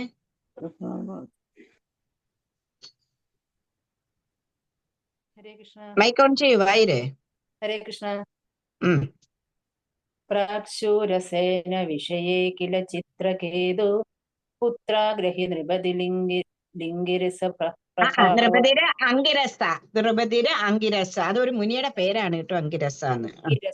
പ്രഭാവാൻ ലബ്ധൈക പുത്രമദ തത്ര ഹതേ സപത്നി സംഘൈരമുഖ്യദവശസ്തവ മായയാസൗ. ഹരേ കൃഷ്ണ. ഹരേ കൃഷ്ണ. ഒരു പ്രവചിയുടെ വായിച്ചു. കടുവറക്കാൻ 2 പ്രവചിമാരേ ഉള്ളോ? ഹരേ കൃഷ്ണ മാതാജി. വായിച്ചു. പ്രാക്ശൂരസേന വിഷയേ കില ചിത്രകേതു പുത്രാഗ്രഹീ നൃപതിരംഗിരസ പ്രഭാവാത് ലബ്ധൈക പുത്രമദ തത്ര ഹതേ സപത്നി സംഘൈരമുഖ്യദവശസ്തവ മായയാസൗ. Very good. Hare Krishna. Very good. അത് നമുക്ക് ഇനിയിപ്പോ അടുത്തത് ചിത്രകേതുവിന്റെ കഥയാണ്. ഞാൻ പറഞ്ഞില്ലേ ഇതിനകത്ത് 3 കഥയാ. ദശന്റെ കഥ ആദ്യം പറഞ്ഞു, ഇനി ചിത്രകേതുവിന്റെ കഥ പറയാ. ചിത്രകേതു എന്ന് പറഞ്ഞു കഴിഞ്ഞാൽ എന്താണ്? സൂര്യസേനത്തെ ഒരു രാജാവായിരുന്നു ചിത്രകേതു. അദ്ദേഹത്തിന് ഒരുപാട് പേര് ഭാര്യമാരുണ്ട് കേട്ടോ. പക്ഷെ ആർക്കും കുട്ടികളില്ല. അദ്ദേഹം ഭയങ്കര അപ്സെറ്റ് ആയിരുന്നു, ഭയങ്കര ദുഃഖിയായിരുന്നു. എന്തുകൊണ്ടാ? എന്റെ കാലശേഷം എന്റെ രാജ്യം അനാഥമായി പോവുമല്ലോ, അതുകൊണ്ട് ഒരു പുത്രൻ ഉണ്ടെന്നുണ്ടെങ്കിൽ മാത്രമേ, അതും തർപ്പണമൊക്കെ ചെയ്യണമെന്നുണ്ടെങ്കിൽ ഇവർക്കൊക്കെ നോർത്ത് ഇന്ത്യൻസിന് ആൺപിള്ളേരെ ഭയങ്കര ഇതാട്ടോ. പെൺപിള്ളേരെ അവർക്കൊന്നും ചെയ്യാൻ പാടില്ല. അവർക്ക് പെൺപിള്ളേരെന്ന് പറഞ്ഞു കഴിഞ്ഞാല് എന്താ, കല്യാണം കഴിച്ചു കൊടുത്തു കഴിഞ്ഞാൽ പിന്നെ അവിടുത്തെ അല്ല എന്നുള്ളത്. ഈ ബ്രാഹ്മണരുടെ കൂട്ടാണ് അവരും. പിന്നെ ആ കുട്ടികൾ വല്ലപ്പോഴും എങ്ങാനും വന്നു അന്നേരം തന്നെ തിരിച്ചു പോയി. അങ്ങനെ പിന്നെ അവർക്ക് അതിനകത്ത് സ്വന്തം വീട്ടിൽ വലിയൊരു സ്ഥാനമൊന്നുമില്ല. അതുകൊണ്ട് ഈ ആൺപിള്ളേർക്ക് വേണ്ടിയിട്ട് ഒരുപാട് അവർ ആഗ്രഹിക്കുന്നുണ്ടെന്നുള്ളത്. എന്താണ്, ആൺപിള്ളേരില്ല, ആൺകുട്ടികളില്ല എന്നുണ്ടെന്നുണ്ടെങ്കിൽ എന്താ പറയുന്നതെന്ന് അറിയാമോ? ആ അച്ഛൻ, ആ പേരൻസ് എന്താണ്, നരകത്തിൽ പോവെന്ന പറയുന്നത്. എന്തുകൊണ്ടാണെന്ന് അറിയാമോ? പുത്രന്മാർ വേണം നമ്മുടെ കർമ്മങ്ങൾ ചെയ്യാനെന്നാ പറയുന്നത്. അതൊന്നും നമ്മുടെ നാട്ടിൽ ഇത് ഇങ്ങനൊന്നും വലിയ ഇതൊന്നുമില്ല. എന്താന്ന് വെച്ചാൽ നമ്മൾ കുറേ കൂടി സിവിലൈസ്ഡ് ആയിട്ടുള്ള ആൾക്കാരാ. പക്ഷേ ശാസ്ത്രങ്ങൾ അങ്ങനെയായിരിക്കും പറയുന്നത്. അതുകൊണ്ട് നമുക്ക് അതിനകത്തോട്ട് പോകണ്ട. ഞാൻ പറഞ്ഞതാ, അങ്കിരസ് എന്താണ്, ചിത്രകേതുവിന് മക്കളില്ലാത്തത് കൊണ്ട് ചിത്രകേതുവിന് ഭയങ്കര സങ്കടം. രാജ്യം അന്നം നിന്നു പോവും. അത് മാത്രമല്ല, എന്റെ പിൻഗാമിയായിട്ട് ഒരാളില്ലാന്നുണ്ടെന്നുണ്ടെങ്കിൽ ഞാൻ മരിച്ചു കഴിഞ്ഞു കഴിഞ്ഞാൽ എന്ത് ചെയ്യും എന്നുള്ള ആ ഒരു വിഷമം. ഒരുപാട് ഭാര്യമാരുണ്ടായി, എനിക്ക് ആരിലും കുട്ടികളുണ്ടായില്ല. അങ്ങനെ ഇരിക്കുന്ന സമയത്താണ് ആരെ വരുന്നത്? അങ്കിരസ് എന്ന് പറയുന്ന ഒരു മഹർഷി. അതാണ് അങ്കിരസ എന്ന് പറയുന്നത്. നിപതിര് അങ്കിരസ എന്ന് പറഞ്ഞു. അങ്കിരസ് എന്ന് പറയുന്ന മഹർഷിയും പിന്നെ ആര് വന്നു? നമ്മുടെ നാരദരും കൂടി, 2 ആളും കൂടി അവിടെ വരുന്നു. ആ 2 ആളും കൂടി അവിടെ വന്നിട്ടാണെന്നുണ്ടെന്നുണ്ടെങ്കിൽ ആദ്യമൊക്കെ ഒരുപാട് അങ്കിരസ് എന്നുണ്ടെങ്കിൽ ചിത്രകേതുവിനെ പറഞ്ഞ് മനസ്സിലാക്കി കൊടുത്തിട്ടുണ്ട്. നിന്റെ വിധിയിലെ പുത്രന്റെ ഭാഗ്യമില്ല, പക്ഷെ നീ ആണെന്നുണ്ടെന്നുണ്ടെങ്കിൽ ഇങ്ങനെ കിടന്ന് പറയുന്നത് കൊണ്ട് നിനക്കൊരു കാര്യം ഒരു യാഗം ചെയ്യിച്ചു അദ്ദേഹത്തെ കൊണ്ട്. അങ്ങനെ യാഗം ചെയ്തിട്ട് അതിന്റെ ആ യാഗത്തിന്റെ ഫലമായിട്ട് എന്ത് ചെയ്തു? ആദ്യത്തെ പട്ടമഹർഷിയുണ്ട്, കൃതദ്ധിതിയില് അദ്ദേഹത്തിന് ഒരു പുത്രൻ ജനിച്ചു. പുത്രൻ ജനിച്ച സമയത്ത് പുത്രൻ ജനിച്ചു. ആ സന്തോഷത്തില് ചിത്രകേതു എന്താ, കൃതദ്ധിതിയുടെ പാലസി മാത്രമേ പോകത്തു. കൃതദ്ധിതിയിൽ മാത്രം തന്നെയാണ്, ആ ഭാര്യയിൽ മാത്രം, അവിടെ തന്നെ മാത്രമേ പോകത്തുള്ളൂ. കുട്ടിയെ കളിപ്പിച്ച് അങ്ങനെ ആ ഒരു വേറെ പത്നിമാരെ ആരും തിരിഞ്ഞു നോക്കാതായി. അന്നേരം അവർക്ക് എല്ലാവർക്കും ഭയങ്കര സങ്കടമായി. അവരെന്ത് വിചാരിച്ചു, ഈ ഒരു കുട്ടി മുഖാന്തരമാണ് ഞാൻ രാജാവിന് ഇത്രയും മാറ്റം വന്നിരിക്കുന്നത്, അതുകൊണ്ട് ഈ കുട്ടിയെ ഇല്ലാതാക്കണമെന്ന് പറഞ്ഞിട്ട് എന്ത് ചെയ്തു, രാജാവും രാജ്ഞിയും കൂടെ എവിടെ പോയ സമയത്തിന് ഈ കുട്ടിക്ക് വിഷം കൊടുത്തിട്ട് അവരെല്ലാവരും കൂടെ, കുട്ടിക്ക് വിഷം കൊടുത്തിട്ട് അവരെല്ലാവരും കൂടെ ഈ കുട്ടിയെ കൊല്ലുന്നു. വിഷം കൊടുത്ത് കൊല്ലുക ചെയ്യുന്നത്. എന്നിട്ട് ചിത്രകേതു തിരിച്ചു വരുന്ന സമയത്താണെന്നുണ്ടെങ്കിൽ ഭാര്യയും കൂടി വരുന്ന സമയത്ത് ഈ ഒരു രംഗമാ കാണുന്നത്. അദ്ദേഹം എന്ത് ചെയ്തു, ബോധം കെട്ടങ്ങ് വീഴുക. ബോധം കെട്ട് വീഴുന്നതിന്റെ അദ്ദേഹത്തിന് ആ ദുഃഖത്തിൽ നിന്നിട്ട് അങ്ങോട്ട് മോചനമാവാൻ പറ്റുന്നതേ ഇല്ല. രാജ്യകാര്യത്തിലൊന്നും ഒരു ശ്രദ്ധയില്ല. അങ്ങനെയാണെന്നുണ്ടെന്നുണ്ടെങ്കിൽ രാജാവ് വെറും ഒരു എന്താ പറയുന്ന ഒരു കോലം പോലെ ആയിപ്പോയി. അത്രയ്ക്ക് സങ്കടത്തിൽ അദ്ദേഹം ഇരിക്കുന്ന സമയത്ത് ഈ അംഗരസും നാരദ മഹർഷിയും കൂടി വരുന്നു. അംഗരസൻ നാരദ മഹർഷിയോട് അവിടെ വന്നിട്ട് രാജാവിനെ ഒരുപാട് പറഞ്ഞ് മനസ്സിലാക്കാൻ ശ്രമിക്കുന്നുണ്ട്. പക്ഷെ യാതൊരു ഫലവുമില്ല. യാതൊരു ഫലമില്ലാത്തത് കൊണ്ട് എന്ത് ചെയ്തു, അന്നേരം ഇപ്പോഴും തമിഴ്നാട്ടിലൊക്കെ ഇങ്ങനൊരു ഇതുണ്ടെന്നാ പറയുന്നത്. എന്താ, ആ ആത്മാവിനെ ഏതോലൊക്കെ വെച്ചിട്ട് അവർ വിളിച്ചു വരുത്തിയിട്ടാണെന്നുണ്ടെങ്കിൽ നമ്മളെ കൊണ്ട് സംസാരിപ്പിക്കുമെന്ന് പറയുന്നത്. ഞങ്ങളുടെ കോളേജിൽ അങ്ങനെ ലൈബ്രറിയിൽ ഒരു ആയ ഉണ്ടായിരുന്നു. അല്ല, ആയയാണെന്നുണ്ടെന്നുണ്ടെങ്കിൽ ആയയുടെ മരുമകൻ ഇങ്ങനെ ആക്സിഡന്റിൽ മരിച്ചിട്ട് അവർ തമിഴ്നാട്ടുകാരായിരുന്നു. ആക്സിഡന്റിൽ മരിച്ചു കഴിഞ്ഞപ്പോ ആ ആത്മാവിനെ ആണെന്നുണ്ടെന്നുണ്ടെങ്കിൽ എന്താ കൊന്നതാണോ എന്നൊക്കെ അറിയാൻ വേണ്ടിയിട്ട് ആത്മാവിനെ അവര് വിളിച്ചു വരുത്തി ഇവരോട് സംസാരിപ്പിച്ചു എന്നാ പറയുന്നത്. എന്ന് പറയുന്നത് പോലെ ഇവിടെ എന്ന് പറഞ്ഞു കഴിഞ്ഞാൽ അംഗരസ് അവരുടെ ആ ഒരു തപോശക്തി എന്ന് പറഞ്ഞാൽ അതാണല്ലോ. അംഗരസും നാരദ മഹർഷിയും കൂടി ആ ആത്മാവിനെ വിളിച്ചു വരുത്തി രാജാവിനോട് പറഞ്ഞു, അവരെ തൊട്ടുകൊണ്ട് ആത്മാവിനോട് സംസാരിക്കാൻ പറഞ്ഞു. അന്നേരം അംഗരസ് പറയുന്നുണ്ട്, നോക്കൂ, പുത്രന്റെ ജീവനെ കാണിച്ചു കൊടുത്തിട്ട് പറയുന്നു കേട്ടോ, എന്താ നീ ഇങ്ങനെ അങ്ങനെ ചെയ്യുന്നത്, നീ അടുത്ത രാജകുമാരനാണ്, നീ എന്തിനു വേണ്ടിയിട്ടാ ഈ ശരീരം ഇട്ടിട്ട് നീ പോയിരിക്കുന്നത്, ഒരിക്കലും നീ പോകേണ്ട ആവശ്യമില്ല, നീ തിരിച്ച് ഈ ശരീരത്തിൽ പ്രവേശിക്കൂ, ഇവരുടെ പുത്രനായിട്ട് നീ ജീവിക്കൂ എന്ന് പറയുന്നു. ആ സമയത്ത് ആ ആത്മാവ് ചോദിക്കുന്ന ഒരു കാര്യമുണ്ട്, അറിയാമോ?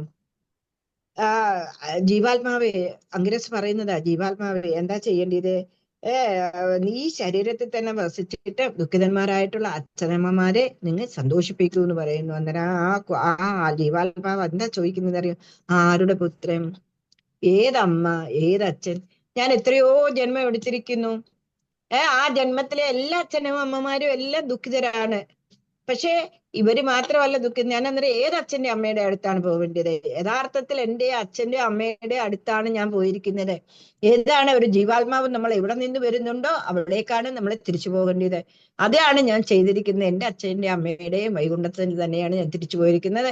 യഥാർത്ഥ എൻ്റെ അമ്മയും അച്ഛനും അവരാണ്. അതുകൊണ്ട് ഇനി ഞാൻ ഇങ്ങോട്ട് വരാനേ ഇല്ല എന്ന് പറഞ്ഞിട്ട് ആ ജീവാത്മാവ് പറയുന്നുണ്ടെന്നുള്ളത് പറയുന്നുണ്ട്. ശരിയാണല്ലേ, നമ്മൾ തന്നെ നോക്ക്, നമ്മുടേത് എന്നും പറഞ്ഞ് നമ്മൾ ഇരിക്കുന്നു. പക്ഷെ നമ്മുടേതെന്ന് പറയാൻ വേണ്ടിയിട്ട് നമുക്ക് എന്താ ഉള്ളത്? ഈ ശരീരം പോലും നമ്മുടേതല്ല എന്നുള്ളതാ. മനസ്സിലായി പറഞ്ഞേ? ഒന്ന് ആലോചിച്ച് നോക്കൂ.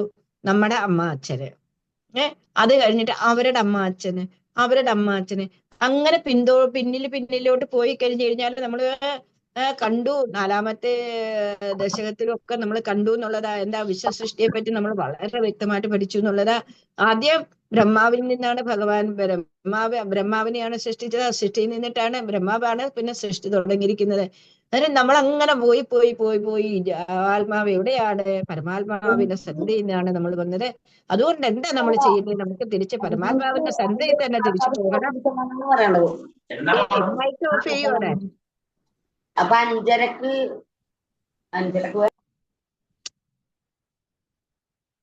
ആ സന്നിധിയിൽ തന്നെ നമുക്ക് തിരിച്ചു പോകണം. അതിന് എന്താ നമ്മൾ ചെയ്യേണ്ടത്? തീർച്ചയായിട്ടും അതിനു വേണ്ടിയിട്ടുള്ള ആ ഒരു പ്രയാണം നമ്മൾ തുടങ്ങണം. ഇപ്പോഴത്തന്നെയാണെന്നുണ്ടെന്നുണ്ടെങ്കിൽ ആ ആത്മാവ് നോക്ക്, ആ ആത്മാവിനെ വിളിച്ചു വരുത്തിയിട്ടും ആത്മാവ് എന്താ പറഞ്ഞത്? ഏതമ്മ, ഏതച്ഛന് എന്നാണ്. നമ്മുടെ ഈ ശരീരബന്ധം എന്ന് പറഞ്ഞു കഴിഞ്ഞാൽ ഇതിൽ നിന്നിട്ടുള്ള ഈ പരമാണു രൂപത്തിലുള്ള ഈ ശക്തി പോകുന്നിടം വരെ ഉള്ളൂ എന്നുള്ളതാ. എല്ലാവരുമായിട്ടുള്ള ബന്ധം. ഈ ശരീരം വിട്ടു കഴിഞ്ഞു കഴിഞ്ഞാൽ നമുക്ക് അമ്മ ഏതാണെന്നോ അല്ലെങ്കിൽ അച്ഛൻ ഏതാണെന്നോ അല്ലെങ്കിൽ മക്കൾ ഏതാണെന്നോ അല്ലെങ്കിൽ കൊച്ചുമക്കൾ ഏതാണെന്നോ എന്തെങ്കിലും അറിയാൻ പറ്റൂ? അന്നേരം നമ്മൾ ഈ ലോകത്തിൽ സംസാര ബന്ധനത്തിൽ കിടന്ന് നമ്മൾ എന്താ ഉഴലുന്നത് നോക്കൂ. ആ ഉഴലും അതിൽ തന്നെ നമ്മൾ അങ്ങ് ഭ്രമിച്ചങ്ങ് കിടക്കരുത്. ആ ഭ്രമത്തിൽ നിന്നൊരു കുറച്ചൊക്കെ നമ്മൾ മുക്തരാവണം. എന്നിട്ട് നമുക്ക് വേറെ ഒരു ഇതുണ്ടേ, അങ്ങനെയുള്ള ആ ഒരു ജീവിതമാണ് നമുക്കുള്ളത്. നമ്മൾ ഇതിൽ തന്നെ ജീവിച്ചു കഴിഞ്ഞു കഴിഞ്ഞാൽ നമുക്ക് ഒന്നും കിട്ടാൻ പോകുന്നില്ല എന്നുള്ള ആ ഒരു രീതി. ഇതിന്റെ സത്യം മനസ്സിലാക്കണം. ആ സത്യം മനസ്സിലാക്കി കഴിഞ്ഞു കഴിഞ്ഞാൽ ഞാൻ എപ്പോഴും പറയാറുള്ളത്, ശിവൻ നമ്മുടെ ഉള്ളിലുള്ളത് കൊണ്ട് ശവമായി വാർത്തത്. ആ ശിവൻ പോയി കഴിഞ്ഞാൽ ശവമാണ്. അന്നേരം ആ ശിവത്തിനെയാണ് നമ്മൾ കൂടുതൽ പ്രാധാന്യം കൊടുക്കേണ്ടത്. അതുകൊണ്ട് ആ ശിവത്തിനെ വേണ്ടതുപോലെ നോക്കിക്കഴിഞ്ഞു കഴിഞ്ഞാൽ ഇനി നമുക്കൊരു ജന്മമൃത്യു ജരാവ്യാധി വരാതെ വേണ്ടിയിട്ട് നമ്മൾ മോശപ്രാപ്തിയിലേക്ക് പോകണം എന്നുള്ള ആ ഒരു ചിന്തയിൽ തന്നെ നമ്മൾ ജീവിക്കണം. അതോടൊപ്പം തന്നെ ഈ സംസാര സാഗരമാകുന്ന ഈ അഗ്നി അതിൽ കിടന്ന് മുങ്ങി താഴുക നമ്മളെ. പക്ഷെ അതിലും നമ്മൾ എന്താ പറയുന്നത്, തുഴഞ്ഞ് മുന്നോട്ട് പോവുകയും വേണം. അങ്ങനെ രണ്ടും കൂടി ഒരേപോലെ നമ്മൾ ഒരേപോലെ ബാലൻസ് ചെയ്തുകൊണ്ട് പോയി കഴിഞ്ഞാലുണ്ടല്ലോ നമ്മുടെ ജീവിതം സക്സസ്ഫുൾ ആയി എന്നുള്ളത്. അല്ലെങ്കിൽ ഠും അത് എന്നിട്ട് അതെന്നുണ്ടെങ്കിൽ ഈ ചിത്രകേതുവിനോട് ഇങ്ങനെ പറയുന്ന സമയത്ത് ചിത്രകേതുവിന് മനസ്സിലായി കഴിഞ്ഞു, ഈ രാജാവിന് മനസ്സിലായി കഴിഞ്ഞു, ശരിയാണ് പറയുന്നത്, ആ ആത്മാവ് പറയുന്നത് ശരിയാണ്. ഞാൻ ഇങ്ങനെ എൻ്റെ എന്നും പറഞ്ഞിരിക്കുന്നു, ഈ ശരീരം പോലും എന്റേതല്ല, പിന്നെ ഞാൻ എന്തിനു വേണ്ടിയിട്ട് ഇങ്ങനെ ദുഃഖിക്കുന്നു എന്ന് പറഞ്ഞ് അദ്ദേഹം എന്തായി, നേരെ വാനപ്രസ്ഥത്തിലേക്ക് പോയി കഴിഞ്ഞു. രാജ്യമെല്ലാണെന്നുണ്ടെന്നുണ്ടെങ്കിൽ മന്ത്രിമാരെ എല്ലാവരെയും ഏൽപ്പിച്ചിട്ട് നേരെ വാനപ്രസ്ഥത്തിന് പോയി തപസ് ചെയ്തിട്ടാണെന്നുണ്ടെങ്കിൽ ചിത്രകേതു വലിയൊരു വിദ്യാധരനായിട്ട് മാറി എന്നുള്ളതാണ്. വിദ്യാധര ലോകത്തിൽ അദ്ദേഹം 1,00,000 വർഷക്കാലമാണെന്നുണ്ടെങ്കിൽ വളരെ സന്തോഷത്തോടുകൂടി ജീവിച്ചു എന്നുള്ളത്. അങ്ങനെ പിന്നെ ഒരു കഥ വരുന്നുണ്ട്, അത് പിന്നെ നമുക്ക് പിന്നെ പറയാം. അങ്ങനെയാണ് ചിത്രകേതുവിന്റെ കഥ. ആ ചിത്രകേതുവിന്റെ കഥ നമുക്ക് ഇനി അടുത്തത് തുടങ്ങാം. പ്രാക്ശൂരസേന വിഷയേ കില ചിത്രകേതു പുത്രാഗ്രഹീതിർവതിരംഗിരസ്യ പ്രഭാവ ലപ്തൈക പുത്രമനരത്ര ഹതേ സപത്നീ സങ്കേരമുഹൃതവശാത്തവ മായയാസോ. പ്രാക്ശൂരസേന വിഷയേ കില ചിത്രകേതു പുത്രാഗ്രഹീതിർവതിരംഗിരസ്യ പ്രഭാവ ലപ്തൈക പുത്രമതത്ര ഹതേ സപത്നീ സങ്കേരമുഹൃതവശാത്തവ മായയാസോ. പ്രാക്ശൂരസേന വിഷയേ കില ചിത്രകേതു പുത്രാഗ്രഹി നൃപതിര അംഗിരസ്യ പ്രഭാവാത് ലപ്തൈക പുത്രമത തത്ര ഹതേ സപത്നീ സങ്കേരമുഹൃതവശാത്തവ മായയാസു. നമ്മൾ ഇത് വായിച്ചതല്ലേ? പ്രാക്ശൂരസേന വിഷയ കില സൂരസേനത്ത് രാജ്യത്തെ ചിത്രകേതു എന്ന ഒരു രാജാവ് ഉണ്ടായിരുന്നു. എന്നിട്ടോ അദ്ദേഹം എങ്ങനെയുള്ള ആളായിരുന്നു? പുത്രനെ ആഗ്രഹിച്ചിരുന്ന ഒരു രാജാവായിരുന്നു. എന്നിട്ടോ നൃപതിര അംഗിരസ്യ പ്രഭാവ, അത് അംഗിരസ് എന്ന് പറയുന്ന ആ മഹാമഹർഷി അവിടെ എത്തിക്കഴിഞ്ഞു. ലപ്തൈക പുത്രമത തത്ര ഹതേ സപത്നിയില് അദ്ദേഹത്തിന് ഒരു പുത്രനുണ്ടായി. എങ്ങനെ? സങ്കേരമു ഹൃദവശത്തവ മായയാസു, അങ്ങയുടെ മായയാല് എന്താ ഒരു പുത്രനെ, അംഗിരസ് എന്ന മഹർഷിയുടെ ആ പ്രഭാവത്താല് അദ്ദേഹത്തിന് ഒരു പുത്രനെ കിട്ടി കഴിഞ്ഞപ്പോഴെന്തായി പറ്റിയത്? ഞാനിപ്പോ കഥ കറക്റ്റിന് പറഞ്ഞു തന്നു. അദ്ദേഹത്തിന് മറ്റുള്ള കൃതദ്വതിയിലാണ് അദ്ദേഹത്തിനൊരു പുത്രനുണ്ടായി കഴിഞ്ഞപ്പോഴ് ബാക്കി പത്നിമാരെല്ലാവരും അസൂയാലുക്കളായി. എന്താന്ന് വെച്ച് കഴിഞ്ഞാല് കൃതദ്വതി മാത്രം, ഈ പുത്രനെ മാത്രം അദ്ദേഹം ഒതുങ്ങാൻ തുടങ്ങി, മറ്റവരെയെല്ലാം നെഗ്ലക്ട് ചെയ്യാൻ തുടങ്ങി. അങ്ങനെ നെഗ്ലക്ട് ചെയ്യാൻ തുടങ്ങിയ സമയത്ത് എന്ത് ചെയ്തു? പത്നിമാരാലെ വിഷം കൊടുത്ത് ഈ കുട്ടിയെ കൊല്ലുന്നു. അങ്ങനെ കുട്ടിയെ കൊല്ലുന്ന സമയത്ത് എന്തായി? അദ്ദേഹം ഒരുപാട് ദുഃഖിതനായ ഹരേസപത്നി സങ്കേരമുഹൃത വശത്തവ മായാസു, അങ്ങയുടെ മായയാല് അദ്ദേഹം മോഹാലസ്യപ്പെട്ടു എന്നുള്ളതാണ്. ചിത്രകേതുവിന് നമുക്ക് എന്തൊരു പന്നല് വന്നു കഴിഞ്ഞു കഴിഞ്ഞാലും ഒരു നല്ലതിനാണെന്ന് വേണ്ടിയിട്ട് ഞാൻ പറയുന്നത് ഇതുകൊണ്ടിട്ടാണ്. ചിത്രകേതു നോക്ക്, പിന്നെ ഇവിടുന്ന് എവിടം വരെ പോയി നോക്കുക. അവസാന സമയത്ത് അദ്ദേഹം മോശപ്രാപ്തി കിട്ടിയിട്ട് പോകുന്നുണ്ട്. മുന്നോട്ട് അതിന്റെ കഥകൾ വരുന്നുണ്ട്, പറയാൻ നമുക്ക്. ഇനി അടുത്തത് സമമംഗലസ്യ ദയാലു സംപ്രാപ്യ തദപുവദർശ്യ സുതസ്യ ദീപം കശ്യാസ്മി പുത്ര ഇതി തസ്യ ഗിരാ വിമോഹം തെക്ത്യാ ത്വദർച്ചന വിദോ നിർവദീ നിയുക്ത്യാ തം നാരദസ്തു സമ അംഗരസ ദയാലു സംപ്രാപ്യ താവത് ഉപദർശ്യ സുതസ്യ ദീപം കശ്യാസ്മി പുത്ര ഇതി തസ്യ ഗിരാ വിമോഹ തെക്ത്യാ ത്വദർച്ചന വിദോ നൃപതി നിയുക്ത തം നാരദസ്തു സമമംഗിരസ്യ ദയാലു സംപ്രാപ്യ താവതുപദർശ്യ സുതസ്യ ദീപം കശ്യാസ്മി പുത്ര ഇത് തസ്യ ഗിരാ വിമോഹ തെക്ത്യാ ത്വദർച്ചന വിദോ നിർവതീം നിയുക്ത തം നാരദസ്തു സമ അംഗിരസ ദയാലു സംപ്രാപ്യ താവത് ഉപദർശ്യ സുതസ്യ ജീവം കശ്യാസ്മി പുത്ര ഇതി തസ്യ ഗിരാ വിമോഹം തെക്ത്യാ ത്വദർച്ചന വിദോ നൃപതിം നിയുക്ത തെക്ത്യാ ത്വദർച്ചന വിദോ നൃപതിം നിയുക്ത്യ. വായിക്കാമോ? വായിക്കൂ. ഹരേ കൃഷ്ണ. ഹരിബോ. തം നാരദസ്തു സമമാംഗതി സദയാലു സംപ്രാപ്യ താവതുപദർശ്യ സുതസ്യ ജീവം കസ്യാസ്മി പുത്ര ഇതി തസ്യ ഗിരാ വിമോഹം തൃക്ത്വാ ത്വദർച്ചന വിദൗ നൃപതി നിയുക്ത. Hare very Krishna. Good. Hare Krishna. Very good. നീ വായിച്ചോളൂ. ഹരേ കൃഷ്ണ. തം നാരദസ്തു സമമംഗിരസ ദയാലു സംപ്രാപ്യ താപ ഉപദർശ്യ സുതസ്യ ജീവം കസ്യാസ്മി പുത്ര ഇതി തസ്യ ഗിരാ വിമോഹം തൃക്ത്വാ ത്വദർച്ചന വിദൗ നൃപതിം നിയുക്ത. ഹരിബോ. Very good. വായിക്കും. ഹരേ കൃഷ്ണ മാതാജി. വായിച്ചോളൂ. തം നാരദസ്തു സമ അംഗിരസ ദയാലു സംപ്രാപ്യ താവതു ഉപദൃശ്യ സുതസ്യ ജീവം കസ്യാമി പുത്ര ഇതി തസ്യ ഗിരാ വിമോഹം തൃക്ത്വാ ത്വദർച്ചന വിദൗ നൃപതി നിയുക്ത. ഹരേ കൃഷ്ണ. ഹരിബോ. ഹരേ കൃഷ്ണ. Very good. ഒരു പ്രഭുജോട് വായിച്ചോളൂ.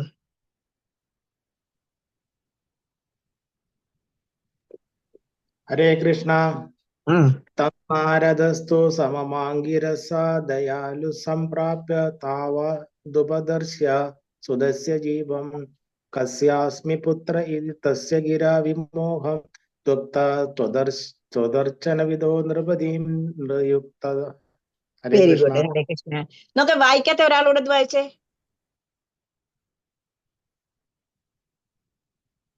വായിക്കാത്ത ആരെങ്കിലും ഉണ്ടെ വായിക്കൂ. പേടിക്കുന്ന എന്തിനാ? ഹരേ കൃഷ്ണ. തം നാരദസ്തു സമമംഗരസാ ദയാലു സംപ്രാപ്യ താവതുപദർശ്യ സുതസ്യ ദീവം കശ്യാസ്മി പുത്ര ഇതി തസ്യ ഗിരാ വിമോഹം ത്വദർച്ചന വിദൗ തൃപ്തിം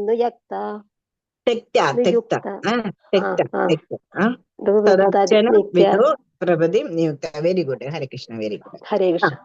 തം നാരദസ്തു സമം അംഗിരസ ദയാലു. നാരദരും അംഗിരസോട് വന്നിട്ടല്ലേ പുത്രന്റെ യാഗം നടത്തിയിട്ട് പുത്രനെ അവർക്ക് കൊടുത്തത് തന്നെ. അന്നേരം ഈ വിവരം അംഗിരസും നാരദരും അറിയുന്നു. എന്തായി? ആ ദയാലുക്കളാണ് ഇവര്. അതുകൊണ്ട് എന്താ ഈ ചിത്രകേതുവിന് ഇത്രയും സങ്കടമായി. അതുകൊണ്ട് അവരുടെ സങ്കടം തീർക്കാൻ വേണ്ടിയിട്ട് നാരദരും അംഗിരസും അവിടെ എത്തുന്നു. സംപ്രാപ്യ താപതുപദർശ്യ സുതസ്യ ജീവ. എന്നിട്ട് എന്ത് ചെയ്തു? അവര് പുത്രന്റെ ജീവനെ വിളിച്ചു കഴിഞ്ഞിട്ടാണ് എന്നിട്ടുണ്ടെങ്കിൽ എന്ത് ചെയ്തു? കസ്യാസ്മി പുത്ര ഇത് തസ്യ ഗിരാ വിമോഹം. ആ പുത്രനോട് നീ പറഞ്ഞു. എന്താ പറഞ്ഞത്? നീ ശരീരത്തിൽ കയറൂ, എന്നിട്ട് നിനക്ക് രാജകുമാരനായിട്ട് ഇവിടെ ജീവിക്കാൻ, നിനക്ക് യാതൊരുവിധ പ്രശ്നങ്ങളും ഇല്ല, നല്ല സുഖമായിട്ട് ജീവിക്കാന്നൊക്കെ പറഞ്ഞപ്പോ ആ കുട്ടി എന്താ പറയുന്നത്? കസ്യാസ്മി പുത്ര. ആരുടെ പുത്രന്? ഏത് പുത്രന്? മനസ്സിലായി പറഞ്ഞത്? എനിക്ക് എത്രയോ അമ്മയും അച്ഛനും ഉണ്ട്.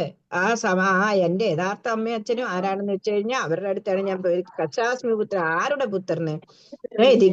തസ്യ ഗിരാ വിമോഹം തെക്ത്യാ വിധോ നൃപതി നിയുക്ത. നൃപതിക്ക് മനസ്സിലായി കഴിഞ്ഞു, രാജാവിന് മനസ്സിലായി കഴിഞ്ഞു, ഇത് ഒന്നുമല്ല, ഞാൻ എന്തിനു വേണ്ടിയിട്ട് ദുഃഖിച്ചു. ഈ ശരീരം എന്ന് പറഞ്ഞു കഴിഞ്ഞാൽ ഈ ശരീരം പോലും നമ്മുടെ അല്ല, പിന്നെ എന്തിനു വേണ്ടിയിട്ട് നമ്മൾ ദുഃഖിക്കുന്നു? പിന്നെയാണോ നമുക്ക് പുത്രന് അല്ലെങ്കിൽ ഭാര്യ അല്ലെന്നുണ്ടെങ്കിൽ ഭർത്താവ് അല്ലെന്നുണ്ടെങ്കിൽ ബന്ധുക്കളെ വീട്ടുകാര് എന്നുള്ള ആ ഒരു ചിന്തയിൽ തന്നെ ഞാൻ ഇങ്ങനെ കഴിഞ്ഞുകൂടി.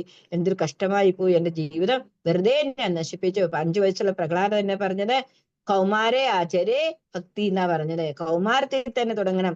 5 വയസ്സുള്ള പ്രഹ്ലാദൻ എന്താ പറഞ്ഞേ? അയ്യോ എനിക്ക് ഒത്തിരി ലേറ്റ് ആയിപ്പോയി ഭക്തി തുടങ്ങാം. പക്ഷെ അദ്ദേഹം ആണെന്നുണ്ടെന്നുണ്ടെങ്കിൽ എന്താ, അമ്മയുടെ ഗർഭത്തിൽ വെച്ചിട്ട് നാരദരുടെ ആശ്രമത്തിലായിരുന്നു അമ്മ. നമുക്ക് മുന്നോട്ട് വരുന്നിട്ട് പഠിക്കാൻ നേരം പറയാം. 24-25 പ്രഹ്ലാദ ചരിതമാണ്. അതുകൊണ്ട് നരസിംഹാവതാരമാണ്. അത് അമ്മയുടെ ഗർഭത്തിലേ കിട്ടിയ ഭക്തിയാണ്. എന്നിട്ട് പോലും പ്രഹ്ലാദൻ എന്താ പറയുന്നത്, ഞാൻ താമസിച്ചു പോയി ഭക്തി ചെയ്യാൻ വേണ്ടിയിട്ട് എന്ന് പറയുന്നത്. എന്ന് പറയുന്നത് പോലെ നമുക്ക് മൂക്കിൽ കൂടെ പല്ല് കൊടുത്തിട്ട് നമ്മളെന്താ ഇനി എല്ലാം കഴിച്ചിട്ട് അങ്ങനെ സുഖമായിട്ട് ഈ ലോകത്ത് ഞങ്ങൾക്ക് ഒരിക്കലും ഒരു അന്ത്യവും ഇല്ല, ഞങ്ങൾ ഇങ്ങനെ പോകുന്നുള്ള വിചാരത്തിൽ ഇങ്ങനെ വളരെ സന്തോഷം മാത്രമല്ല, ഒരു പക്ഷി എന്താ ചെയ്യുന്നത്, അത് പച്ചക്കായും തരുന്നുണ്ട് പഴുത്തക്കായും തരുന്നുണ്ട്. എന്ന് പറഞ്ഞു കഴിഞ്ഞാൽ ദുഃഖമുണ്ട് സന്തോഷവും ഉണ്ട്. മനസ്സിലായി പറഞ്ഞു, ഒരു സന്തോഷം വരുന്ന ഉടനെ തന്നെ അടുത്തത് ദുഃഖമാണെന്നുള്ളത്. അങ്ങനെ നമ്മൾ വിചാരിക്കുന്ന ഈ ലോകം നമ്മുടേത് മാത്രമാണെന്നുള്ള രീതി, അല്ലെങ്കിൽ ഞാനും എൻ്റെ കെട്ടിയോളും എൻ്റെ കുട്ടിയോളും എന്ന് പറയുന്നത് പോലെ നമ്മൾ ജീവിച്ചു പോവുകയാണെന്നുള്ളതാ. പക്ഷെ അല്ല, എല്ലാത്തിനും ഒരു അവസാനമുണ്ട്. ഈ ലോകത്തിന് പോലും ഒരു അവസാനമുണ്ട്. പിന്നെ നമ്മൾ പറഞ്ഞിട്ട് കാര്യമല്ലേ ഉണ്ട്. ഇതൊക്കെ മനസ്സിലാക്കി കഴിഞ്ഞു കഴിഞ്ഞാലുണ്ടല്ലോ, നമ്മൾ വിചാരിക്കുന്ന ഭഗവാന്റെ സൃഷ്ടി നമ്മുടെ ഈ ശരീരത്തിനെ തന്നെ എടുത്താൽ മതി. അത് മാത്രമല്ല, പ്രകൃതിയിലോട്ടൊന്ന് നോക്കൂ.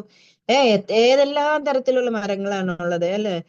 വെജിറ്റബിൾസ് ആയി കഴിഞ്ഞു കഴിഞ്ഞാലും, പൂക്കളായി കഴിഞ്ഞു കഴിഞ്ഞാലും, പഴങ്ങളായി കഴിഞ്ഞു കഴിഞ്ഞാലും, അങ്ങനെ എല്ലാത്തിലും നമ്മളൊന്ന് അതിലോട്ടൊക്കെ ഒന്ന് ഇറങ്ങി നിങ്ങളൊന്ന് ചിന്തിച്ചു നോക്കുക. ഇത് ആരുടെ സൃഷ്ടിയാണെന്ന് നിങ്ങൾക്ക് മനസ്സിലാവും. ഒന്നും പറയണ്ട, നമ്മളൊരു അമ്മയാണെന്നുണ്ടെന്നുണ്ടെങ്കിൽ എന്താ, ആ ഒരു കുട്ടിയെ പ്രസവിക്കുന്നതിന് വരെ മാറിൽ യാതൊരു പാലും കാണില്ല. പക്ഷെ ആ ഒരു കുട്ടിയെ പ്രസവിച്ചു കഴിഞ്ഞു കഴിഞ്ഞാല് അതിന് എത്ര വിറ്റാമിൻസ് വേണോ അങ്ങനെയുള്ള ആ രീതിയില് ആ അമ്മയുടെ മാറില് പാല് വരുന്നു എന്നുള്ളത് ഒന്ന് ആലോചിച്ച് നോക്കുപോലും. ആ ഭഗവാന്റെ ആ ഒരു സൃഷ്ടി നമ്മൾ ഇച്ചിരി ഒന്ന് ആലോചിക്കണം. ഞാനെന്ന് പറയുന്ന ആ ഭാവത്തിൽ നമ്മൾ ഇരിക്കുന്ന സമയത്ത് ഇതോടൊക്കെ ഇടയ്ക്കൂടൊക്കെ ഒന്ന് ആലോചിച്ചു പോകുന്നു. അന്നേരം നിങ്ങൾക്ക് മനസ്സിലാവും നമ്മൾ ആരാണ്, നമ്മൾ എവിടെ നിന്ന് വന്നു, നമുക്ക് എവിടെയിട്ടാണ് പോകേണ്ടത് എന്നുള്ളത്. എന്ന് പറയുന്നത് പോലെ ചിത്രകേതുവിന്റെ അടുത്ത് ആര് വന്നു, അങ്കിരസും നാരദരും വന്നു. നാരദർ വന്നിട്ട് ഈ ചിത്രകേതു മോഹാലസ്യപ്പെട്ട് എപ്പോഴും ദുഃഖിതനായിട്ട് കഴിയുന്ന അത് കണ്ടിട്ട് അതെന്നുണ്ടെന്നുണ്ടെങ്കിൽ എന്ത് ചെയ്തു, ജീവാത്മാവിനെ വിളിച്ചിട്ട് നിന്റെ അച്ഛനും അമ്മയും ഇങ്ങനെ ദുഃഖിതരായിട്ട് കഴിയുന്നു, നീ ഇവരുടെ പുത്രനായിട്ട് വരൂ എന്ന് പറഞ്ഞു. ആ ആത്മാവിനോട് പറഞ്ഞപ്പം പറഞ്ഞു, ഏതമ്മ ഏതച്ഛനെ, ഞാൻ എത്രയോ ജന്മങ്ങൾ എടുത്തിരിക്കുന്നു, അതുകൊണ്ട് എത്രയോ അമ്മയുടെ അച്ഛന്റെ മകനായിട്ടാണ് ഞാൻ ജനിച്ചിരിക്കുന്നത്, അതുകൊണ്ട് എനിക്ക് അങ്ങനെയുള്ള യാതൊരു ബന്ധങ്ങളും ഇല്ല, യഥാർത്ഥ അമ്മയെ അച്ഛന്റെ അടുത്താണ് ഞാൻ പോയിരിക്കുന്നതെന്ന് പറഞ്ഞ് ആ ജീവാത്മാവ് തിരിച്ചു പോയ സമയത്ത് ചിത്രകേതുവിന് മനസ്സിലായി, ഞാൻ ഈ ദുഃഖിച്ചതെല്ലാം വെറുതെയാണ്, ഈ സംസാര ബന്ധനത്തിൽ കിടന്ന് ഞാൻ എന്തിനിങ്ങനെ ബന്ധനാവുന്നു എന്ന് പറഞ്ഞിട്ടാണെന്നുണ്ടെന്നുണ്ടെങ്കിൽ അദ്ദേഹം സകലത് ഉപേക്ഷിച്ചു വാനപ്രസ്ഥയിലേക്ക് പോയി സന്യാസം സ്വീകരിച്ച് മോശപ്രാപ്തിയിലേക്ക് പോയിട്ടാണെന്നുണ്ടെന്നുണ്ടെങ്കിൽ, മോശപ്രാപ്തി അല്ല, അവിടെ വിദ്യാധരന്റെ ഒരു ജന്മം കൊടുക്കുന്നു എന്നുള്ളത്. ആ വിദ്യാധര ലോകത്തിൽ അദ്ദേഹം വളരെ സന്തോഷമായിട്ട് ലക്ഷവർഷക്കാലങ്ങൾ ജീവിക്കുന്നു. പിന്നെ അദ്ദേഹത്തിന് ഒരു പാളിച്ചു വരുന്നു. അത് പിന്നെ നമുക്ക് ദുഃഖം വെടിഞ്ഞിട്ട് സ്വത്രം ചമന്ത്രമവിജനാരദോദലപ്തോഷായ ശേഷവവിശോനനുദേതവസ്യ വിദ്യാധരാധിപതിദാ സപ്തരാത്രേ ലപ്യാപ്യഗുണ്ടമതിരമന്യാ ഭജത്പവന്ത സ്തോത്രം ച മന്ത്രമവേ നാരദോദലപ്തോഷായ ശേഷവവിശോനനുദേതവസ്യ വിദ്യാധരാധിപതിദാം സഖി സപ്തരാത്രേ ലപ്താപ്യഗുണ്ടമതിരന്യഭജത്ഭവന്ത സ്തോത്രം ച മന്ത്രമപി നാരദോദലപ്തോഷായ ശേഷവവിശോനനുദേതവസ്യ വിദ്യാധരാധിപതിദാം സഖി സപ്തരാത്രേ ലപ്താപ്യഗുണ്ടമതിരന്യഭജത്ഭവന്ത സ്തോത്രം ച മന്ത്രമപി നാരദോദലപ്തോഷായ ശേഷവവിശോ നനുദേ തപസ്യൻ വിദ്യാധരാധിപതിദാം സഖി സപ്തരാത്രേ ലപ്താപ്യഗുണ്ടമതിരന്യ ഭജത് ഭവന്തം. വായിക്കാമോ? ഹരേ കൃഷ്ണ. ഹരേ കൃഷ്ണ. സ്തോത്രം ച മന്ത്രമപി നാരദോദലപ്ത ദോഷായ ശേഷവപുഷോ ജ്ഞനുതേ തപസ്യൻ വിദ്യാധരാധിപതിതാം സഹി സപ്തരാത്രേ ലപ്താപ്യകുണ്ടമതിരന്യ ഭജത്ഭവന്തം. ഹരേ കൃഷ്ണ. വായിച്ചോളൂ. ഹരേ കൃഷ്ണ. സ്തോത്രം ച മന്ത്രമപി നാരദതോധലപ്ത്വാ ദോഷായ ശേഷവപുഷോനനുതേ തപസ്യൻ വിദ്യാധരാധിപതിദാം സഹി സപ്തരാത്രേ ലബ്ധ്വാപ്യകുണ്ടമതി അന്യോ ഭജത്ഭവന്തം. ഹരേ കൃഷ്ണ. വായിച്ചോളൂ. ഹരേ കൃഷ്ണ. നമോ ഭഗവതി വാസുദേവായ. സ്തോത്രം ച മന്ത്രമപി നാരദോദലപ്താതോഷായ ശേഷവപുഷോ അനുദേതപസ്യൻ വിദ്യാധരാധിപതിതാം സഖി സപ്തരാത്രേ ലബ്ധാപ്യകുണ്ടമതിരന്വഭജത്മവന്തം. ഹരേ കൃഷ്ണ. ഹരേ കൃഷ്ണ. Very good. ഇനി ഒരു പ്രവൃത്തി കൂടെ വായിക്കേ.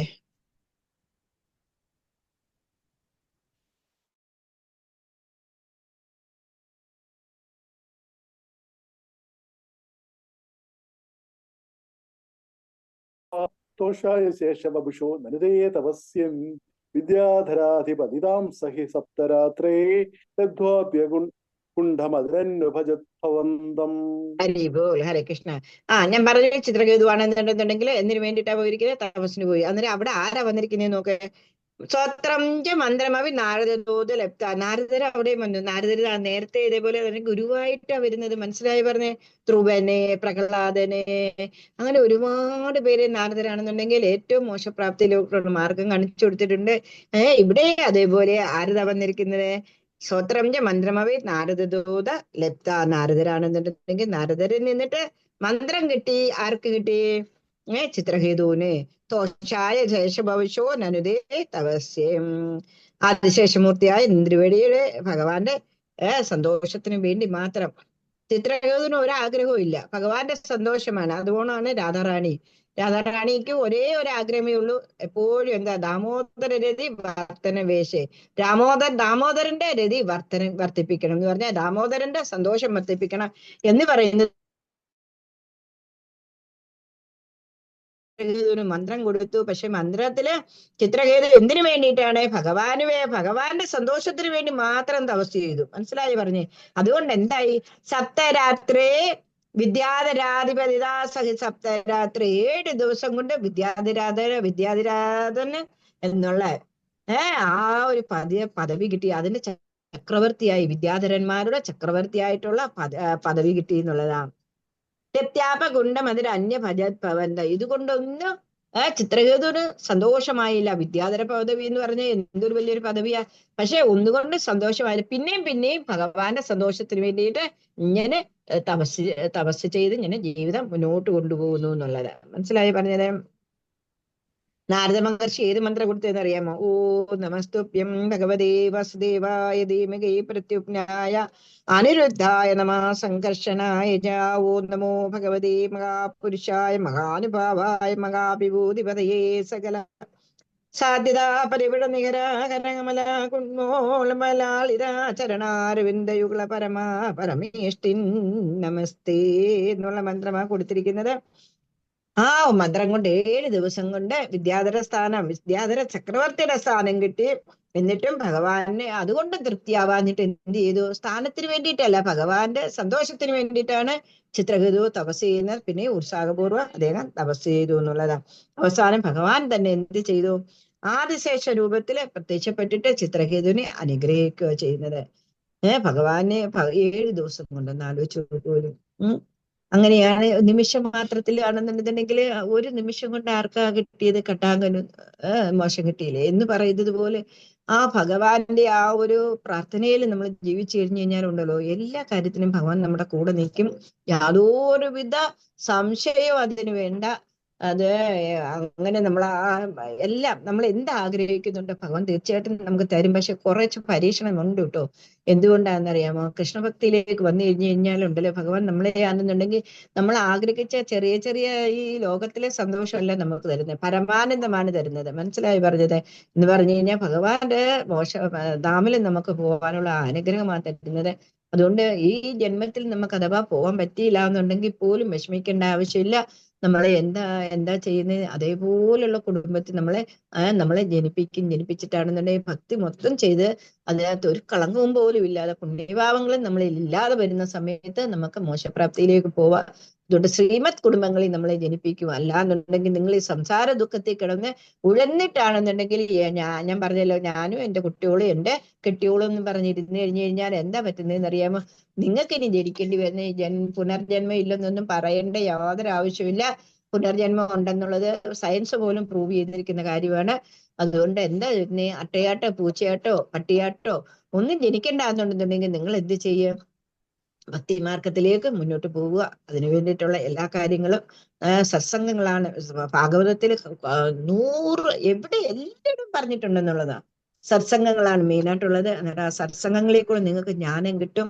ഒരുപാട് ആചാര്യന്മാർ വന്നിട്ട് നിങ്ങൾക്കാണെന്നുണ്ടെന്നുണ്ടെങ്കിൽ ജ്ഞാനം പറഞ്ഞു തരും. പിന്നെ പുസ്തകങ്ങൾ നമ്മൾ വാങ്ങിക്കുക, അത് വായിക്കുക, ഇതേപോലെയുള്ള ക്ലാസ്സുകൾക്ക് അറ്റൻഡ് ചെയ്യുക. എല്ലാവിധ അനുഗ്രഹങ്ങളും ഭഗവാനും ഗുരുവായൂരപ്പൻ നിങ്ങൾക്ക് തരട്ടെ എന്നുള്ള പ്രാർത്ഥനയോടുകൂടി നമുക്ക് ഇത്രയും പഠിപ്പിച്ചതെല്ലാം ഭഗവാന്റെ ആ തൃപ്പാദത്തില് നമുക്ക് പുഷ്പാഞ്ജലിയായിട്ട് ഞാൻ സമർപ്പിക്കുന്നു, നമ്മൾ സമർപ്പിക്കുന്നു. എല്ലാവിധ അനുഗ്രഹങ്ങളും എല്ലാവർക്കും ഉണ്ടാവട്ടെ എന്നുള്ള പ്രാർത്ഥനയോടുകൂടി നമുക്ക് ഈ ലെസൺ ഇവിടെ നിർത്താം. ഹരേ കൃഷ്ണ.